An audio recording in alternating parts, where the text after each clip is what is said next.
Good morning, students. How are you all? I hope all of you are busy with Diwali preparation. सब बच्चे दिवाली की तैयारी में busy है ना? So, I won't waste your time and let's start with our worksheet. तो चलिए शुरू करते हैं हम आज की worksheet. Today is Wednesday and the date is 11 November 2020. This is worksheet number 106. This is an English worksheet from the unit 1 Neha's alarm clock. I hope आपको नेहा की अलार्म क्लॉक वाली कहानी याद है.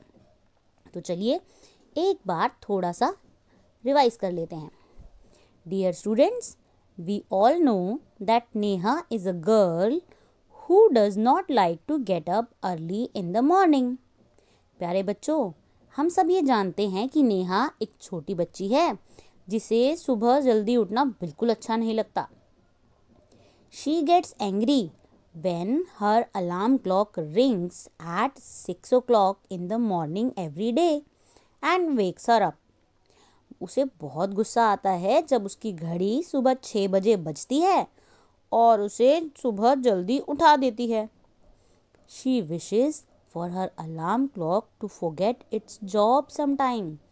वो चाहती है कि उसकी अलार्म क्लॉक अपनी जॉब यानी कि अपना काम भूल जाए.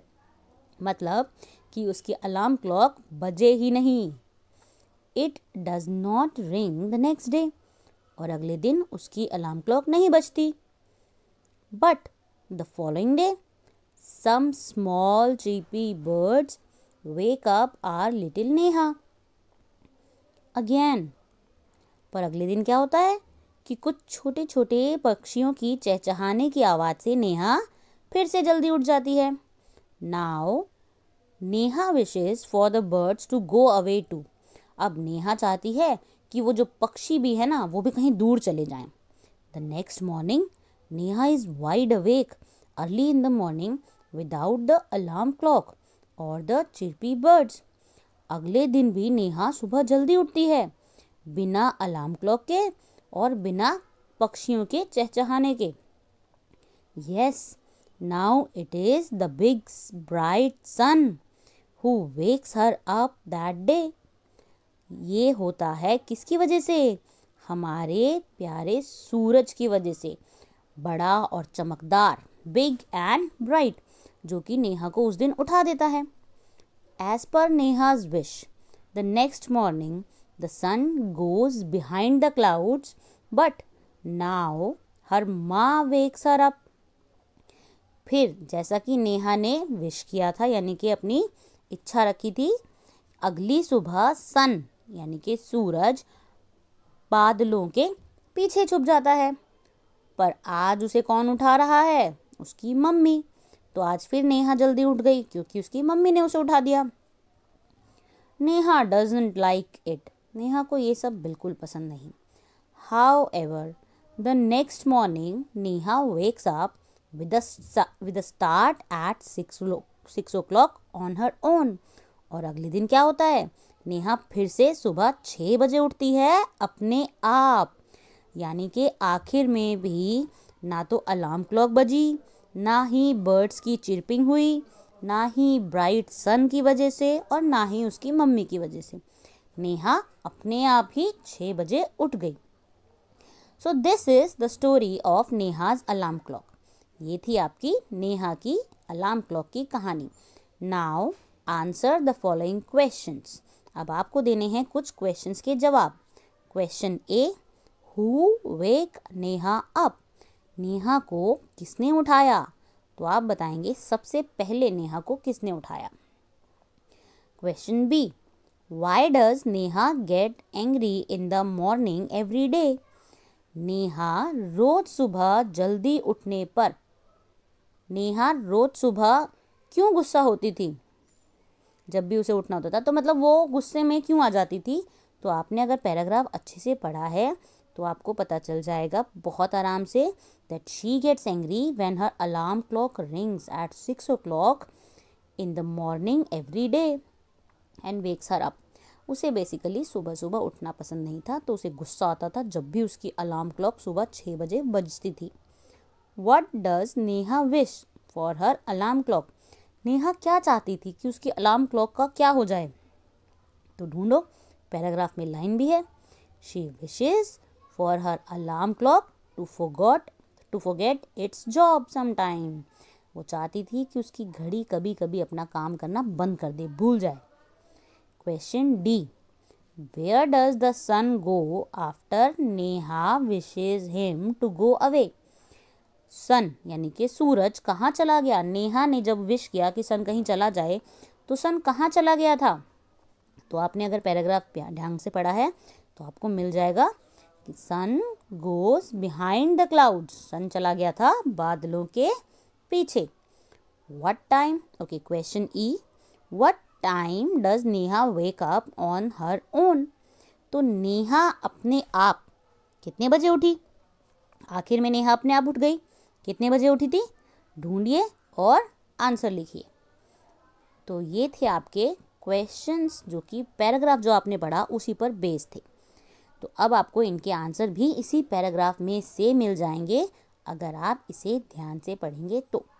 अब आते हैं नेक्स्ट क्वेश्चन पे, which is question number 3। Neha then goes out in the garden and sees a variety of beautiful flowers. Neha उसके बाद बागीचे में गई और उसने कुछ ब्यूटीफुल फ्लावर्स देखे। She has the name of each flower but in jumbled letters. उसके पास इन सभी फ्लावर्स का नाम तो है, लेकिन वो जम्बल्ड है, यानी कि आगे पीछे हो गया है, स्पेलिंग गड़बड़ा गई है। She wants you to unjumble the name of the flowers. वो चाहती है कि आप उसके लिए इन फ्लावर्स के नेम की स्पेलिंग को ठीक कर दें। Will you help Neha by doing so? क्या आप नेहा की मदद करेंगे ऐसा करके? चलिए, one has been done for you, आपके लिए एक स्पेलिंग इन्होंने पहले से ही ठीक करके दे रखी है। तो आप देखेंगे यहाँ पर एक स्पेलिंग है IBISCUSH, और इसका सही नाम क्या है? हिबिस्कस।